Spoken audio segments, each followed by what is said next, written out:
نحمده ونصلي على رسوله الكريم أما بعد فقد قال الله تبارك وتعالى في القرآن المجيد والفرقان الحميد فأعوذ بالله من الشيطان الرجيم بسم الله الرحمن الرحيم وما أرسلناك إلا رحمة للعالمين۔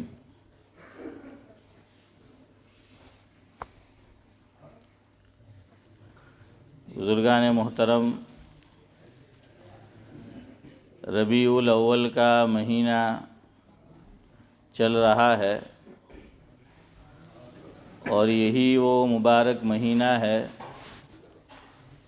کہ جس میں حضرت نبی کریم صلی اللہ علیہ وسلم کی تشریف آوری اس عالم رنگ و بو میں ہوئی ہے۔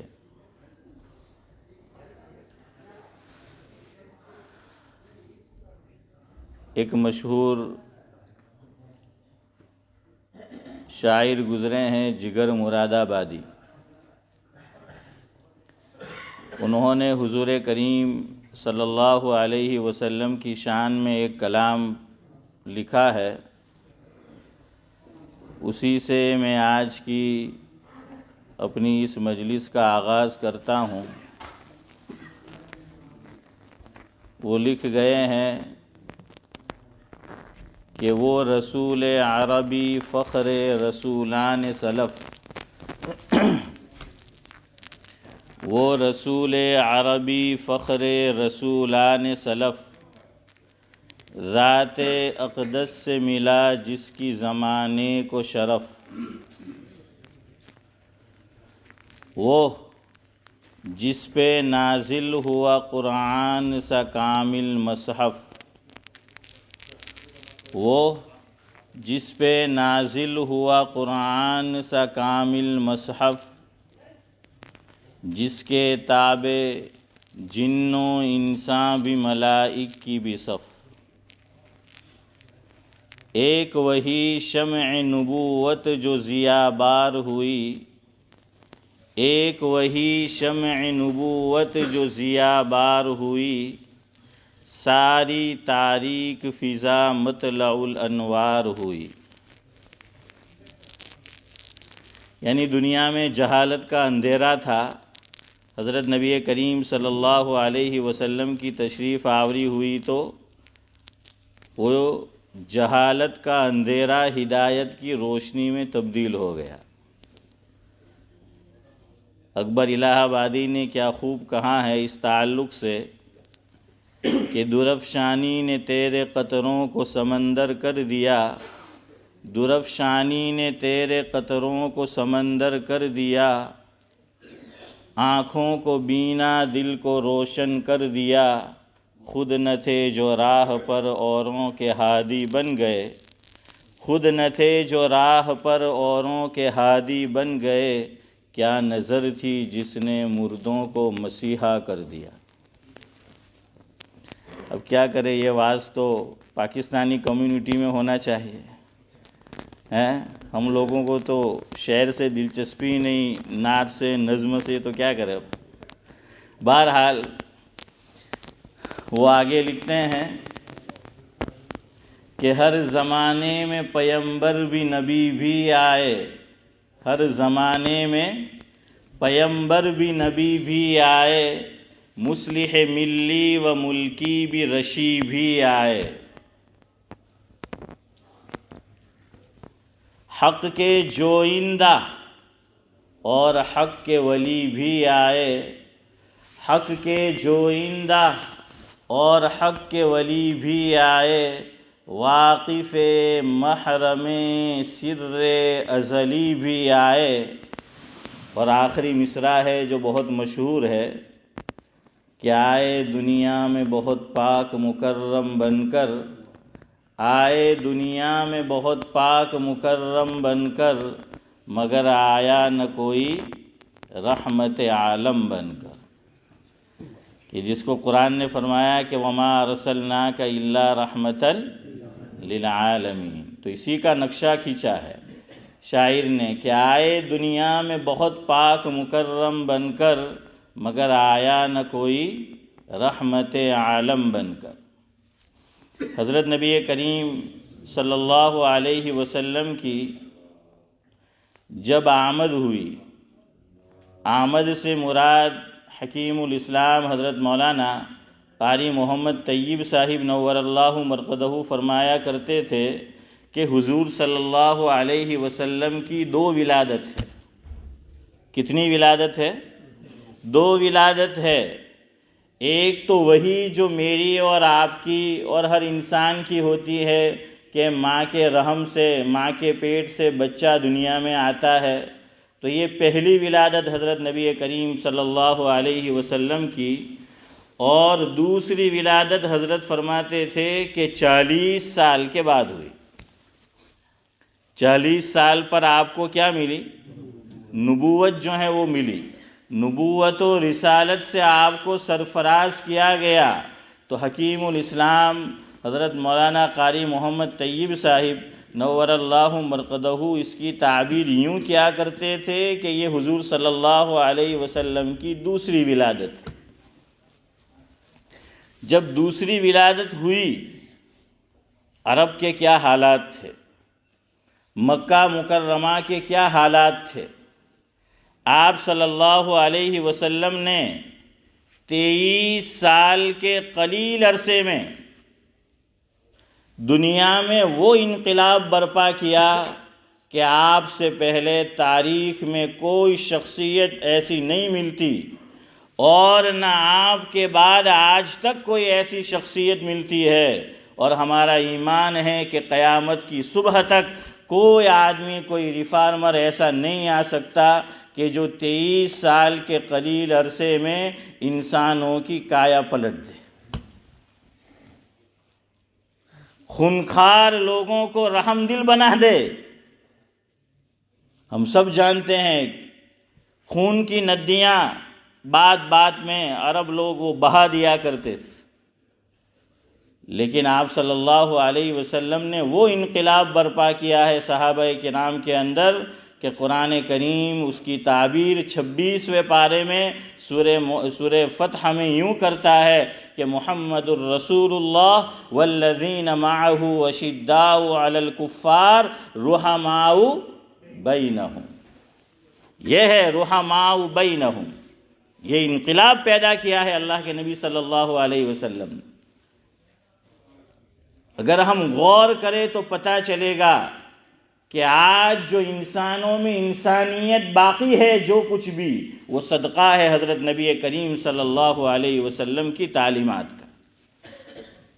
کیسے حالات بدلے، اس وقت عرب کے اور مکہ کے کیا حالات تھے، میں آپ کو وہاں تک لے جاتا ہوں، اور وہ سنانے کے بعد وقت رہا تو اخیر میں اور آپ اپنے اپنے گریبان میں جھانک کر دیکھیں گے کہ جسے زمانہ جاہلیت سے تعبیر کیا جاتا ہے، اور آپ صلی اللہ علیہ وسلم جب نبی بن کر لوگوں کے درمیان آئے ہیں اور ہدایت کی دعوت دی ہے، تو وہی زمانہ کہ جو اب سے کچھ پہلے تک جس کو زمانہ جاہلیت سے تعبیر کیا جاتا رہا ہے، وہی خیر القرون میں تبدیل ہو جاتا ہے۔ خیر القرون میں حضور نے فرمایا کہ سب سے بہترین زمانہ یہ میرا زمانہ ہے، اور حضور کو نبوت ملی اس سے پہلے اسی کو کتابوں کے اندر آج بھی مجھے اور آپ کو پڑھیں گے تو ملے گا، اسے زمانہ جاہلیت کہا جاتا ہے، اور حدیث میں حضور نے پھر اس کو خیر القرون کہا کہ بہترین زمانہ۔ تو ہم اپنے گریبان میں جھانکیں گے کہ کیا ہمارے اندر اب وہی صفات تو نہیں ہیں جو زمانہ جاہلیت میں عرب کے لوگوں میں تھی۔ حضور نے جو کایا پلٹ کی اور جس پہ ہمیں اور مجھے اور آپ کو عمل کرنا چاہیے تھا، کہیں ہمارے اندر زمانہ جاہلیت والی صفات تو موجود نہیں ہے۔ یہ ہے اصل عبرت پکڑنے کی چیز، سبق لینے کی چیز، صرف سننا سنانا یہ مقصود نہیں ہونا چاہیے، بلکہ مقصود یہ ہو کہ کہیں میں اور آپ بھی تو اسی مرض اور بیماری میں مبتلا نہیں ہیں۔ الیاس بھائی، او الیاس بھائی، آج چھلو دروازو بند کر دیو ذرا، ذہن بٹے تہیں جو انہیں، ہاں انہیں بند کری دیو ایک دروازہ۔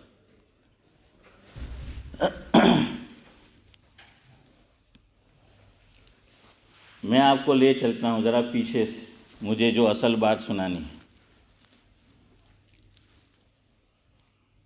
مسلمانوں پر جب بہت زیادہ ظلم ہونے لگا مکے کے لوگوں کی طرف سے جو ایمان کی دولت سے محروم تھے، تو پھر آپ صلی اللہ علیہ وسلم نے صحابہ کرام سے، صحابیات سے یہ فرمایا کہ آپ ایسا کرو کہ ہجرت کر لو۔ پہلی ہجرت جو ہوئی ہے وہ حبشہ کی طرف ہوئی ہے۔ کیا ایتھوپیا کہا جاتا ہے آج کل؟ تو حبشہ کی طرف ہوئی ہے۔ دوسری ہجرت یہ مدینہ منورہ کی طرف ہوئی ہے۔ تو حضور نے فرمایا کہ ظلم و ستم کی چکی میں تم پیس رہے ہو اور یہ ظالم ظلم سے باز نہیں آ رہے۔ اللہ کی دنیا، اللہ کی زمین بہت وسیع ہے، آپ ایسا کرو کہ حبشہ چلے جاؤ۔ تو کچھ مسلمان مرد اور عورتیں وہ حبشہ کی طرف ہجرت کر گئے۔ علماء نے یہاں لکھا ہے کہ اللہ کے نبی صلی اللہ علیہ وسلم نے حبشہ کا انتخاب ہی کیوں کیا؟ اور بھی بہت سے ممالک تھے، حضرت فرما سکتے تھے کہ بھائی فلاں جگہ چلے جاؤ، فلاں جگہ چلے جاؤ، لیکن آپ صلی اللہ علیہ وسلم نے حبشہ کا نام ہی لیا۔ تو وہ اس لیے کہ اس زمانے کا جو بادشاہ تھا وہ بڑا رحم دل بادشاہ تھا، انصاف پسند آدمی تھا، اور آپ صلی اللہ علیہ وسلم کے کانوں میں یہ خبر پہنچی تھی کہ یہ جو حبشہ کا بادشاہ ہے بڑا رحم دل ہے، انصاف پسند ہے، اس لیے آقا نے اس کا انتخاب کیا۔ ہم اس بادشاہ کو نجاشی کے نام سے یاد کرتے ہیں، جو اس کا نام نہیں بلکہ لقب ہے۔ اس کا نام کتابوں کے اندر اصحما لکھا ہے، اور علماء نے لکھا ہے کہ یہ ایمان بھی لے آئے تھے، اور یہ وہ بادشاہ ہے کہ جس کو یہ شرف بھی حاصل رہا ہے کہ ام المومنین ازواج مطہرات میں سے حضور کی ایک پاک بیوی، ان کو جو مہر دیا گیا وہ مہر آقا کی جانب سے اسی نجاشی بادشاہ نے ادا کیا۔ یہاں رک کر ایک مسئلہ سمجھو۔ عام طور پر کیا عالم کیا غیر عالم، سب میں یہی مشہور ہے نکاح کو لے کر کہ نکاح میں جب مہر کی باری آتی ہے تو یوں کہا جاتا ہے کہ بھائی مہر فاطمی رکھنا چاہیے، یہی سنت ہے۔ یہ بھی لفظ بولتے ہیں کہ شادی کے اندر کون سا مہر رکھنا سنت؟ ارے یار کچھ تو بولو، مہر فاطمی، یہی جو ہے وہ مہر رکھنا سنت ہے۔ میں نے کہا نا عالم غیر عالم کیا سب میں، کہ بھائی اسی کو سنت سمجھا جاتا ہے۔ حالانکہ علماء نے اس پر بحث کی ہے، اور انڈیا کے اندر ایک دارالعلوم ہے بہت پرانا، دارالعلوم دیوبند کے بعد جو نئے مدارس وجود میں آئے اسی وقت کچھ عرصے کے بعد، اس میں ایک ہمارا ناندیڑ کا دارالعلوم اشرفیہ ہے، اسی طرح جو ہیں وہ یعنی شروع کے 5 جو مدارس وجود میں آئے اس میں 5 میں سے ایک مراد آباد کے اندر ایک ادارہ ہے شاہی مدرسہ، شاہی مراد آباد۔ علماء حضرات جانتے ہیں وہاں ایک مشہور عالم دین ہے حضرت مولانا مفتی شبیر احمد قاسمی دامت برکاتہم العالیہ، برما کی جن کی پیدائش ہے، تو وہ بڑے عالم دین ہیں۔ انہوں نے ایک مستقل رسالہ لکھا ہے اسی موضوع پر کہ ہم مسلمانوں کے اندر جو یہ غلط فہمی رواج پا چکی ہے کہ بھائی شادی میں مہر جو رکھا جاتا ہے وہ مہر فاطمی ہی سنت ہے، یہ 100% صحیح نہیں ہے۔ ہاں، حضور صلی اللہ علیہ وسلم کی بیٹیاں اور عام ازواج مطہرات، ان کا جو مہر رکھا گیا دیا گیا وہ وہی مہر فاطمی بنتا ہے، لیکن اس میں 3 درجے رکھے ہیں، اور 3 درجے رکھے وہ انسانوں کی رعایت کرتے ہوئے رکھے گئے ہیں، اس لیے کہ سب کی مالی حالت یکساں نہیں ہوتی۔ 3 کیٹیگریز ہوتی ہے لوگوں کی مال کے اعتبار سے۔ نمبر 1، دہاڑی والے لوگ کہ روزانہ کمایا اور روزانہ کھایا، کوئی کام ملا روزانہ بیچارے صبح نکل پڑتے ہیں، کام ملا اور کھایا۔ جیسے یہاں میں نے سنا کہ ہمارے قریب جو وکس ہے تو وہاں بھی کچھ لوگ کھڑے ہوتے ہیں کہ بھائی لے جاؤ آپ ان کو کام میں، تو یہ دہاڑی لوگ، اب وہ بھی تو نکاح کریں گے، انسانی ضرورت ہے، ایسا تو ہے نہیں کہ بھائی وہ نکاح نہیں کریں گے، وہ بھی نکاح کریں گے۔ اور اگر ان کے لیے سنت یہ قرار دے دیا جائے کہ بھائی مہر فاطمی وہ مہر اپنی بیوی کو ادا کرنا آپ کے لیے سنت ہے اور آپ یہ مہر ادا کرو، بیچارہ روزانہ کام کرتا ہے، روزانہ کماتا ہے، روزانہ کھاتا ہے، اتنے پیسے کہاں سے جوڑے گا؟ مہر فاطمی اچھا خاصا مہر جو ہے وہ بنتا ہے، اچھی خاصی رقم بنتی ہے۔ اس لیے حضور کا ایک نکاح ہوا حضرت ام سلمہ رضی اللہ تعالی عنہا سے، حضور نے سب سے کم مہر ان کا رکھا ہے، بہت کم، کہ جو یہ دہاڑی والے جو روزانہ کے بیس پر کام کرتے ہیں، فرمایا ان کا نکاح ہو ان کے لیے یہ مہر جو آقا نے حضرت ام سلمہ رضی اللہ تعالی عنہا کے لیے تجویز کیا، یہ دینا سنت ہے۔ یہ لکھا ہے اس میں، انہوں نے ثابت کیا ہے۔ اور جو مڈل کلاس طبقہ ہے، فرمایا ان کے لیے شادی میں مہر دینا، مہر فاطمی جس کو ہم کہتے ہیں، وہ سنت ہے۔ مہر فاطمی بنتا ہے 1532 گرام چاندی، اور تولہ میں 131 تولہ چاندی، یہ جو ہے کم و بیش کچھ ہے، یہ مہر فاطمی بنتا ہے، اس کی جو رقم ہو۔ تیسرا مہر حضرت نے لکھا کہ جو مالدار ہے، اس پہ آپ کو ایک واقعہ سناتا ہوں۔ حکیم الامت مجدد الملت حضرت مولانا اشرف علی صاحب تھانوی نور اللہ مرقدہ کی شخصیت سے تقریباً یہاں پر موجود سبھی حضرات واقف ہوں گے، اللہ تعالی حضرت کے درجات کو بلند فرمائے۔ تو ایک زمانے کے بعد عمدہ رائٹر، مصنف، مؤلف، بڑے عالم دین، ندوۃ العلماء سے جن کا تعلق تھا، علامہ سید سلیمان ندوی رحمۃ اللہ علیہ، یہ حضرت سے منسلک ہوئے ہیں، اور ان کی بیٹی کا نکاح ہوا۔ حضرت بھی مالدار تھے، علامہ سید سلیمان ندوی رحمۃ اللہ علیہ بھی مالی اعتبار سے اچھی پوزیشن میں تھے، اور جہاں ان کی بیٹی کا نکاح ہوا وہ خاندان مالی اعتبار سے اپنا ایک درجہ رکھتا تھا، بہت مالدار خاندان میں ان کی شادی ہوئی۔ حضرت تھانوی کو بھی مدعو کیا گیا، دعوت دی گئی، لیکن حضرت تھانوی کسی وجہ سے اس میں حاضر نہیں ہو سکے۔ جب حاضری ہوتی ہے نکاح کے بعد علامہ سید سلیمان ندوی رحمۃ اللہ علیہ کی حکیم الامت حضرت والا تھانوی کی خدمت میں، تو حضرت پوچھتے ہیں کہ بھائی شادی آسانی سے نمٹ گئی؟ تو کہا کہ جی حضرت۔ فرمایا کہ میاں بتاؤ مہر کیا رکھا؟ حضرت تھانوی کو پتہ تھا کہ بڑے مالدار گھرانے میں نکاح ہو رہا تھا، تو علامہ سید سلیمان ندوی رحمۃ اللہ علیہ نے جواب میں فرمایا کہ حضرت وہی مہر جو سنت ہے، مہر فاطمی، وہ رکھا ہے۔ تو اس موقع پر حضرت تھانوی رحمۃ اللہ علیہ نے فرمایا کہ مولانا آپ سے یہ امید نہیں تھی، آپ سے یہ امید نہیں تھی، آپ نے اپنی بیٹی کا حق مارا ہے۔ اتنے مالدار گھرانے میں اس کا نکاح ہوا، اس کا مہر تو وہ ہونا چاہیے تھا جو ازواج مطہرات اور ام المومنین میں حضرت ام حبیبہ رضی اللہ تعالیٰ عنہ کا. اور وہ مہر کس نے ادا کیا تھا؟ صم بکم عمی فہم لا یرجعون.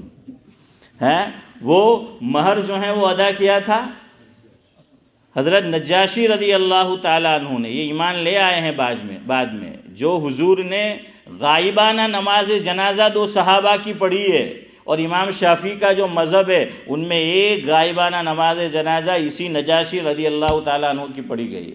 اور دوسرے صحابی کا نام کتابوں میں معاویہ بن معاویہ رضی اللہ تعالیٰ عنہ لکھا ہے. یہ 2 صحابی حضرات صحابہ کی صف میں صحابہ کرام کی ایسے ہیں جن کی نماز جنازہ کسی خاص وجہ سے حضور کریم صلی اللہ علیہ وسلم نے غائبانہ ادا کی ہے کہ جنازہ سامنے نہیں ہے. خیر وہ پھر ایک علمی بحث ہے. امام ابو حنیفہ کا کچھ اور مسلک ہے، امام شافعی کا کچھ اور مسلک ہے. بہرحال تو حضرت نجاشی چونکہ بادشاہ تھے، مالدار آدمی تھے، تو انہوں نے اپنے اعتبار سے ان کو مہر دیا ہے. اور مہر فاطمی سے 3 گنا زیادہ مہر بنتا ہے، شاید اس سے بھی زیادہ. تو مہر یہ عورت کا حق ہے. اور مہر کیوں دیا جاتا ہے؟ اللہ نہ کرے مرد اور عورت میں علیحدگی ہو گئی، جدائی ہو گئی، طلاق ہو گئی، اور عورت کے پاس کچھ مال نہیں ہے، تو یہی مہر یہ عورت کا حق ہے. عورت یہ مہر اپنا باقی رکھتی ہے عام طور پر. اگر جدائی ہو گئی، علیحدگی ہو گئی، طلاق ہو گئی، جب تک اس کا کوئی دوسرا انتظام کمائی کا، آمدنی کا، انکم کا نہ ہو جائے، شریعت یہ چاہتی ہے اس مہر کی رقم سے وہ اپنا گزران چلاتی رہے. اور ہمارے یہاں تو یہ بات تو تصور میں ہوتی ہی نہیں ہے. اور بعض مرتبہ تو بہت کم مہر رکھا جاتا ہے. وقت ہو گیا ہے، آخری بات ادھوری رہ گئی، وقت نہیں ہے. انشاءاللہ اگلی مجلس میں آخری بات سنا دوں. چنارواڑ مسجد ہے راندیر میں، وہاں پر دارالعلوم اشرفیہ اور جامعہ حسینیہ اس کا جو سالانہ جلسہ ہوتا ہے اور طلباء بخاری شریف کا ختم کرتے ہیں وہ اسی مسجد میں کرتے ہیں. میرا بھی اسی مسجد میں ہوا تھا، میں بھی راندیر سے پڑھا ہوں.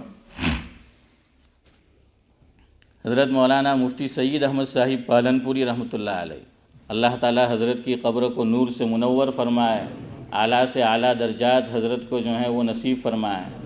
تو اسی مسجد کا واقعہ ہے. عام طور پر جلسے میں آپ جانتے ہیں نکاح بھی ہوتا ہے. تو نکاح تھا ایک، حضرت نے مہر دیکھا 131 روپے. کتنے لکھے تھے؟ 131 انڈین روپیز. تو حضرت نے جب پڑھا تو دولہے کے منہ پہ مارا وہ پیپر کو اور کہا کم بخت اتنے میں تو بکری نہیں آتی، تو عورت لینے چلا ہے. کیا فرمایا کہ کم بخت اتنے میں تو بکری نہیں آتی اور تو عورت لینے چلا ہے، اتنا کم مہر ہوتا ہے. یہ تو عورت کا انسلٹ ہے، اس کی بے عزتی ہے. اب گھر والے کیسے راضی ہو جاتے وہی پتہ نہیں. اچھا وہ دہاڑی والا ہوتا کم تو بات اور تھی، نہیں یہ یعنی اچھی حالت تھی ایک اعتبار سے، لیکن پھر بھی جو ہے وہ اتنا مہر. دوسری بات یاد رکھو، بعض قوموں میں آج بھی رواج ہے کہ دکھانے کے لیے کہ جب نکاح کی مجلس ہو لوگوں کو پتہ چلے کہ اچھا انہوں نے اتنا زیادہ مہر رکھا، تو مہر بہت زیادہ رکھتے ہیں. نیت پہلے سے ہوتی ہے کہ دینے بینے کا کچھ نہیں، یا یہ کہ دیا تو تھوڑا بہت لیکن دکھانے کے لیے. یہ مولانا بیٹھے ہیں، آپ پوچھ لیجئے حدیث کا مفہوم ہے. آقا نے فرمایا جو مرد و عورت سے نکاح کرتا ہے اور اس میں جو مہر تجویز کرتا ہے اور اس وقت اس کی نیت یہ ہوتی ہے کہ میں نے جو مہر تجویز کیا ہے مجھے اتنا دینا نہیں ہے، جب وہ عورت سے ملاقات کرے گا یہ زنا کر رہا ہے. جو کچھ کہا سنا گیا اللہ عمل کی توفیق نصیب فرمائے، قابل عمل باتوں پر۔ سبحان اللہ و بحمدہ، سبحانک اللہم و بحمدک، نشہد ان لا الہ الا انت، نستغفرک و نتوب الیک۔ ایک اعلان سن لیں، انشاءاللہ یہ جو منڈے آ رہا ہے پیر، تو دارالاحسان باڈولی اس کے شیخ الحدیث اور جامعہ ڈابیل کے استاد حدیث جو ہماری مسجد میں بھی ایک رمضان گزار چکے ہیں، حضرت مولانا مفتی محمود صاحب باڈولی دامت برکاتہم العالیہ، انشاءاللہ ان کا آنے والے منڈے اور پیر کو ہماری اس مسجد کے اندر اردو زبان میں عشاء کے بعد بیان ہوگا۔ تو آپ سبھی حضرات سے گزارش ہیں کہ اس دعوت کو آگے بھی چلائے، خود بھی شریک ہوں، اوروں کو بھی لے کر آئیں۔